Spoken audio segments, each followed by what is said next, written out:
Controversies, main stances make me fake and shook, so circumstances make me go ham like sandwiches, greatly put. It looks a kill, I had bandages from all the hate he looks, cause I speak 7 languages, wrote almost 80 books. No more living with mouses and rags putter. Just caught my little girl some blouses in they bags leather. Polygynous. And my spouses got mad cheddar. Niggas mad cause I'm flipping houses like bad weather. 3,400.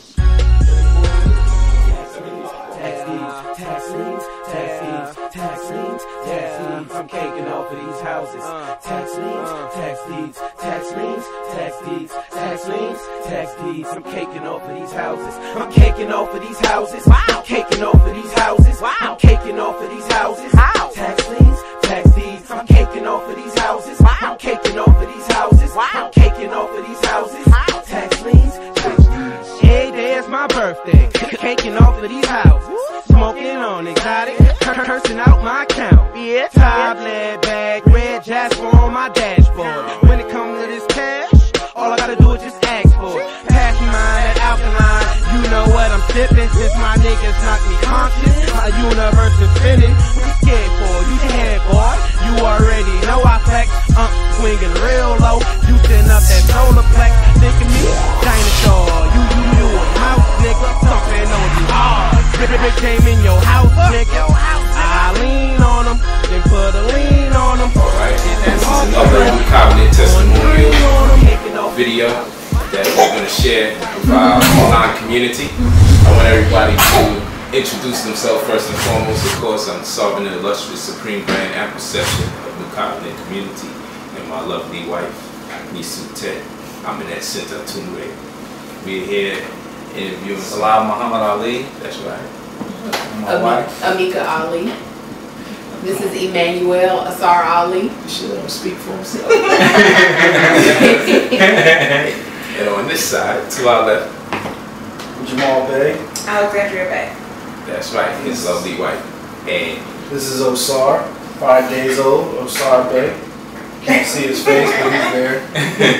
alright, so there's two main things we want to hit on today, and that's the fact that New Covenant culture, we're real big, and on this we implore that we have home births in our community for a number of reasons. Of course, the couple right here has had a home birth. How was the experience in contrast to a hospital birth? It was beautiful. I mean, I've never had a hospital birth, but all the information that I had in comparison, I knew that there was no other option.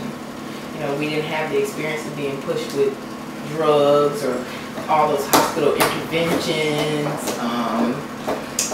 It was a very holistic experience. We took CMOS instead of synthetic prenatal pills. We had a Doppler, so we didn't have a lot of what are those, ultrasounds. And then with the actual home birth, we had the experience of being able to walk around, and I could lay down, birth in the tub. Just however was comfortable for me. And I know at a hospital, they lay you down, and you just have to do whatever the nurses and the doctors say. So we had a lot of control in the home birth. So it was a beautiful experience. It's powerful. So this one right here, he's blessed. Yeah. This is the product. Yep, this is the product. So he's brilliant, he's strong, you can tell. And what's going on with y'all? You just recently had this baby. How long ago? Tuesday, February 26th, 3:38 in the morning. Actually, while you guys were at the auction, I was in labor, basically. Wow. And the labor was nice and slow to wait for Daddy until he was finished so we can come here and have it right. And I think that one of the most important things about highlighting why we need to do home births in our community is because we don't get the kind of quality care we need in the hospital as Black women. And there's just the statistics show that, you know, in terms of like maternal mortality rates, infant mortality rates, and all that. So I think that home birth would be a great option for us to not only empower ourselves, have more control over the environment, but also to, you know, be bearing strong, healthy kids into this world. So yeah, everything about my home birth was amazing. Just even getting the counseling leading up to my home birth was amazing. Meeting with my midwife every couple of weeks, you know, having that one-on-one contact and all that was amazing. And then the birth itself, we're women, it's natural, you know what I mean? It's like, it's nothing, It's gonna happen. it's gonna happen. So it just felt very much like, you know, like just how it's supposed to be. So what's up? Did the brothers gain weight and have symptoms? Yeah. I know. For Andre, I gained all the weight I was doing. I don't grow up. I grew up below. I was waking up. I don't know what it was, but I was going through things, and she was looking at me like, "Pull yourself together, man." Like, I'm pregnant here. I know. I didn't believe her. You gain weight and everything. All this stuff was going on. Having night sweats. I was just like, It's like, true, what's man. going on? And it's really true. Cause I would say, babe, you know, something's wrong. My shoulders is hurting. She's like, my shoulders too. It was crazy. It was crazy. And I'm still working. You know, we still just working it off right now. That's right. She's getting slimmer. I'm getting slimmer. So Yeah, that's right. we're working it off. It's It was powerful. good. That's It a was connection good. right Yeah, there, man. yeah. For all the brothers out there, you know, to literally be able to hold and catch your baby, like, Oh man, as that's soon as right. he or she To comes be the out, first one, and man. be the first ones to touch your baby, and hand it right off to the queen. That's something that, man, it's priceless. You ain't gonna get that in the hospital. They're gonna whisk your baby away, That's right. hit him with the shots. Who knows what they Who knows extract what? DNA, melanin, whatever. Yeah. You know, whatever they doing behind them closed doors, making melatonin pills. Whatever. You know. And the placenta, taking that, and it has so much genetic material, you know, most Yeah. God knows what they do with it, amongst Yeah. many other things. I have his cord actually. We just got to dry it out today. So I have his cord over there actually. You know. We made pills out of the placenta, you know, for Health and her nutrition. postnatal health and nutrition, and of course, you know, the baby forever have his DNA, you know, in the umbilical cord. That's right. Yeah. We planted our joint, but every replant, we have the baby revisited, you know, every year. It's powerful, and I mean, to not have your child subject to the bright halogen lights, it's a shock to the central nervous system of the child. It deadens the God genes of the child, you know, before they even have an opportunity to thrive in this world, amongst many other things. So we always implore that we have the home birth. So I'm proud of y'all in the fact that, you know, despite what everyone says out there and all the problems and the potential complications you could have, to do something so natural, you know, it's tricky because you're led to believe you need to use that medium or that venue because there are things in that venue that you don't have in your house. You don't have the fancy carts with the wheels and these 2-3-inch needles. You start being led to presume that you must be in that environment because, hey, my house doesn't come with these type of supplies.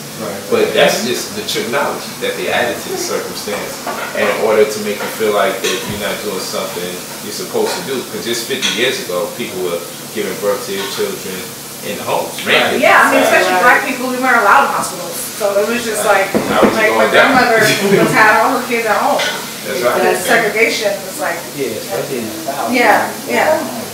And everybody should feel that they can do this. Don't let anybody tell you that you can't do this because you can do this. I didn't know I could do this. We didn't know we could do it. Brother Polite started teaching on it, and he made us see that you can do this. So we did that. That's right. And we generate our own sovereign affidavits of nativity, record the live birth of our child, reminiscent to that of the deed. It's on public record and notice.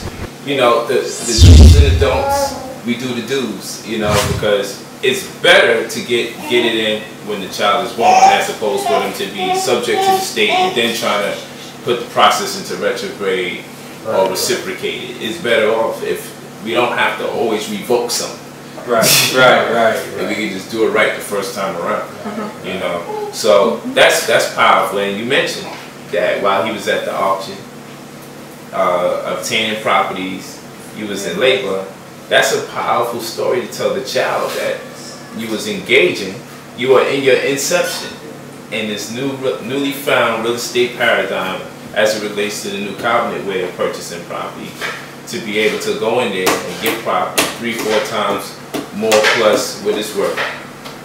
I think that's phenomenal that story can be told about where daddy was during the time of labor, you know, you won. You won twice. You got new property and you got the child. And what's powerful about it is I met you in person. You've been a member of New Covenant. However, I met you in person, what, probably like 9 days prior to you purchasing. And you was like, hey, you know, I want to get out there and get it in. I want to get this property. How soon we can do it? You know, about 9 days later, you know, child born, and you got that investment going.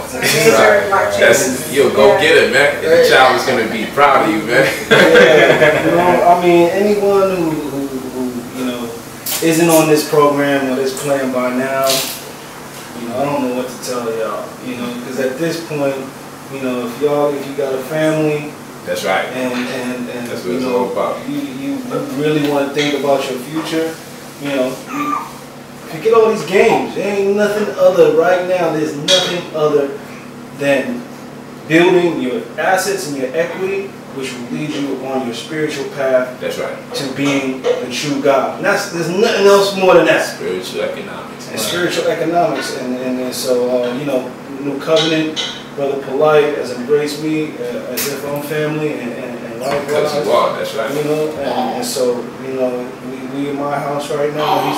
He's like my brother. He can sleep on my couch right now. You know? Yeah, I feel like a 27-hour drive.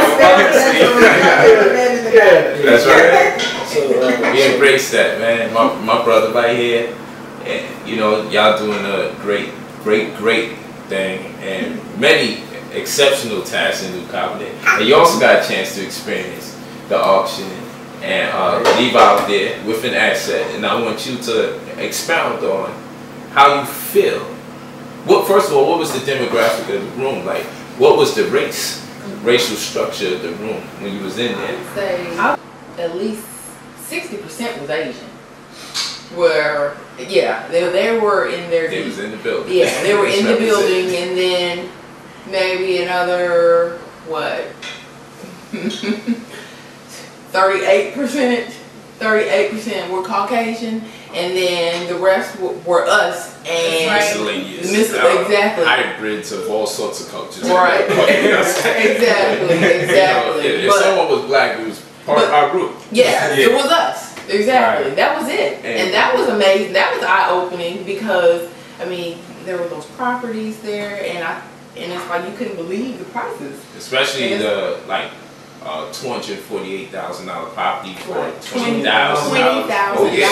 That was crazy. That was crazy. Yeah. And it was like, our community, a lot of us, we really needed to be in there because we're the ones that are really suffering deeply from this we're the least likely recession / depression right now. Exactly. Right. Least likely to get it. Research Institute will tell you that anybody making $100,000 or less in the interim of them retiring, they will be thrusted into poverty.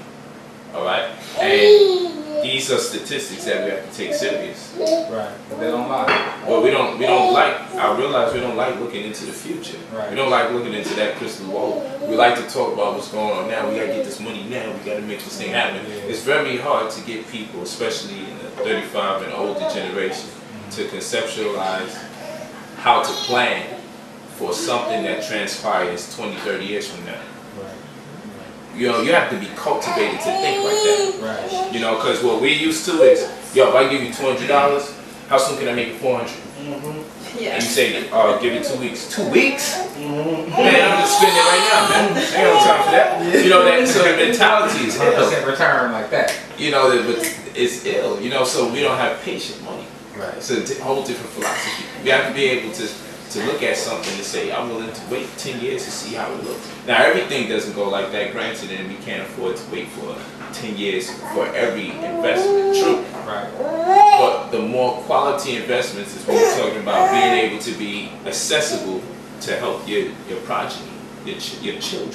You know, you have to, if you're no good to no one else if you're not good to yourself. Right. So what happens when you're in your 50s or your 60s and your children have to rely on you, but you have nothing to offer? It's going to kill you in your old age. Right. In fact, it will kill you quicker. knowing that you can't do for someone that you love and care about. So we have to be able to start having a vision for what transpires 20, 30 years from now. And we can't rely on the pension solely because what $40,000 or $100,000 represents today, because of hyperinflation, it means something totally different. It contrasts immensely. 20, 30 years from now is nothing, which is why many people that retire have to go and apply for another job and have a lower probability of actually getting a job because of their age in the first place. So money changes, and that's why we need the astrologer of money, the economist. It gives us ideal perspective of how money, or the interpretation of money, or interpretation of equity, years to come, so we can prepare. So right now we have that interpretation. We have to prepare. We have to make sure that we're in the $150,000 plus echelon. In order for us to have anything to invest in. If you don't have monies to invest, then you don't have no future. And that's how it is, unfortunately, in a capitalistic construct. What you're going to do about it? Complain about it and be thrusted into poverty? Or accept the conditions that are and maneuver through the fox paths of this de facto system, and in turn possibly bestow upon the children that to come a legacy that they can be able to use to enhance the perspective of credit and finance in their day. But we just can't sit here and moan and groan about it. We have to put something together, you know. And that's what this is all about, just planning on a state level, community-wise. And if we can get each individual to be successful, then we can rely on the networking of those successful individuals to put something more deep and profound together. But first we have to establish individual success amongst us all. And then we network all those individually successful beings to lighten the burden on each individual to prepare a more conducive environment for their children. Controversies, main stances make me fake and shook, so circumstances make me go ham like sandwiches, greatly put. It looks a kill, I had bandages from all the hate he looks, cause I speak 7 languages, wrote almost 80 books. No more living with mouses and rags plutter, just caught my little girl some blouses in they bags leather, polygynous. And my spouses got mad cheddar, niggas mad cause I'm flipping houses like bad weather. Tax liens, tax deeds. Tax liens, tax deeds, tax liens, tax deeds, tax liens, tax liens. I'm caking off of these houses. Tax liens, tax deeds, tax liens, tax deeds, tax liens, tax deeds. I'm caking off of these houses. I'm caking off of these houses. I'm caking off of these houses. I'm caking off of these houses. Tax liens, tax deeds. I'm caking off of these houses. I'm caking off of these houses. I'm caking off of these houses. Tax liens, tax deeds. Hey, there's my birthday. Caking off of these houses. Smoking on exotic. Cursing out my account. Tablet bag, red jasper on my dashboard. When it comes to this cash, all I gotta do is just ask for it. Pass me mine, alkaline. You know what I'm sipping since my niggas knocked me conscious. My universe is spinning. What you scared for? You scared, boy. You already know I flex. Swinging real low. Juicing up that solar plex. Think of me? Dinosaur. You a mouse, nigga. Thumping on you hard. Brick came in your house, nigga. I lean on them, then put a lean on them. Get that hawk strip, going green on them. Caking off of these houses. I'm caking off of these houses. I'm caking off of these houses. Tax liens, tax deeds. I'm caking off of these houses. I'm caking off of these houses. I'm caking off of these houses. Tax liens, tax deeds. These tax liens and these tax deeds got a nigga moving at max speed. You can catch me with a black queen in the backseat, riding Benzie. Activated my sovereignty, so now your ass gotta work for me. In streets fixes and schools built and more businesses in my community. Life is easy when you got money in your pockets. I only invest in assets, so of course I'm making profit. I predict and create my future, so you can call me a prophet. And yeah, they see me shining, so of course they wanna gossip. Stop it, the hot topic is about houses with no mortgages. Life's a game, don't know the rules, then you might as well just forfeit it. Don't matter where on earth I'm at, shit, I can survive in forces. Got a godlike mentality, so I always will be fortunate. I'm caking off of these houses. I'm caking off of these houses. I'm caking off of these houses. Tax liens, tax deeds. I'm caking off of these houses. I'm caking off of these houses. I'm caking off of these houses. Tax liens, tax deeds. Tax liens, tax deeds. Tax liens, tax deeds.